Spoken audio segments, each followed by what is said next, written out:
سوال یہ ہے کہ مغرب کی نماز میں 2 رکعت چھوٹ گئیں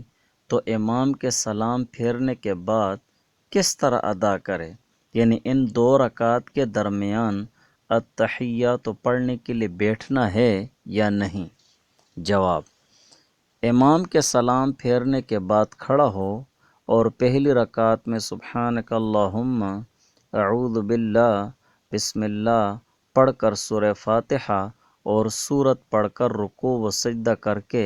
قاعدہ کرے، یعنی التحیات پڑھنے کے لیے بیٹھ جائے۔ پھر دوسری رکعت میں بسم اللہ، سورہ فاتحہ اور سورت ملا کر رکوع و سجدہ کر کے نماز پوری کرے۔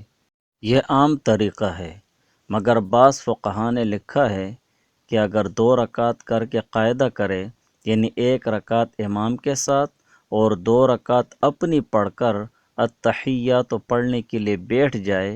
اور آخر تک پڑھ کر نماز پوری کرے تو تب بھی اس پر سجدہ سہوا نہیں اور نہ نماز دوبارہ لوٹانا ہے، بحوالہ فتاوی رحیمیہ۔